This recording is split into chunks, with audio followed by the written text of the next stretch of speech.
Hey guys, for Bible today, I picked out a new worship video, so make sure you sing along, read the words, and sing along with that video, and then come back and watch this video.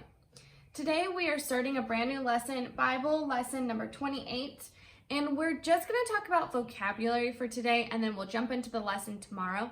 So we're going to write our vocabulary words on page 112, the blank page before this lesson starts. We have 5 vocabulary words, and the first one's kind of long because it takes a little bit longer to explain what it means. So I will make sure to post the vocabulary words, a picture of them, just in case you can't get all of the words written down during this video time. But you could also pause the video while you're writing so that you can catch all the words before I move on to the next vocabulary word. So this Bible lesson is called More Grumbling, which means the Israelites were complaining even more as they kept walking through the desert to get to this promised land that God had for them.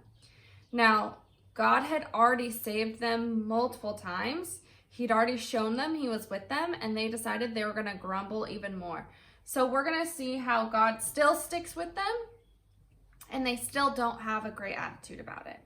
So the first vocabulary word we have right here is manna, M-A-N-N-A. It's called manna.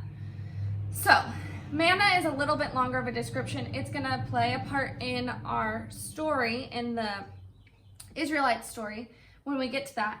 But what it is it's food provided by God for the Israelites in the desert. So the Israelites didn't have any food, and we're going to find out a little bit about that in this lesson. So God sent them food called manna. Now, it wasn't like God had them go through the drive-thru at McDonald's or something like that, or a pizza delivered to their house. They didn't have houses. They're walking through the desert. There's no homes. So God had sent this food to them, and the next part of our description explains what the food was like. So it was white and tasted like wafers, which are like plain crackers and honey. So it's plain crackers just with a little bit of sweet, little bit of honey. And then the word manna actually means what is it? Because when the Israelites found it, they would pick it up and be like, what is this? What is it? Like, it wasn't a normal thing. So that's manna. Vocabulary word number 2 is quail with a Q. Q-U-A-I-L, quail. Quail is a small bird that can be eaten. So it's cooked and eaten kind of like chicken, but it's even smaller. Then the third vocabulary word is the word Sabbath. You might have heard that word before. The Sabbath is the 7th day of the week God set aside for the Israelites to rest and worship. We kind of use our Sabbath as Sunday. That's usually the day we go to church.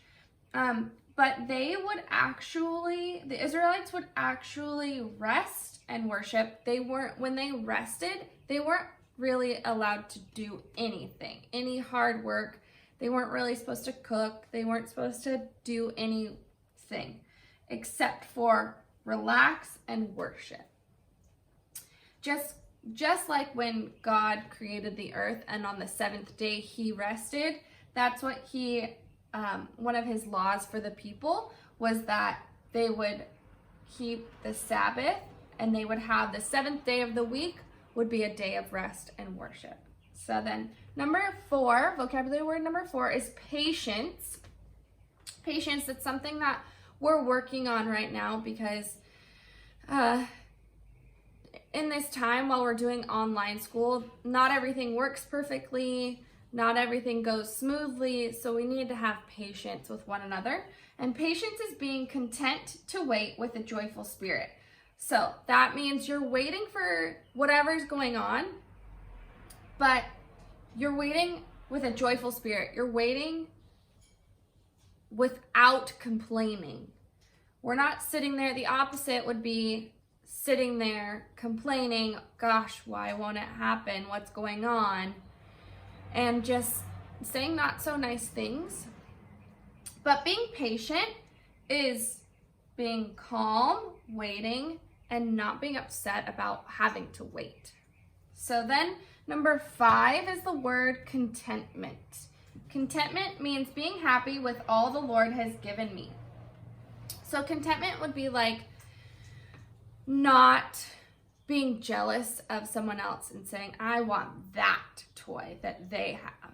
Because that would seem like what you have isn't good enough. So being content is being happy with what you have already been given. You're happy that you have the things that you have. You're happy with where you are. You're happy with the home that you're in. And you're not always saying, well, what else do I get? Well, what's the next thing I'm going to get? Well, why don't I have that thing? But being happy with what you already have. That's it for vocabulary. We will jump into this lesson tomorrow and talk a little bit more about what's going on with the Israelites and what these things have to do with that.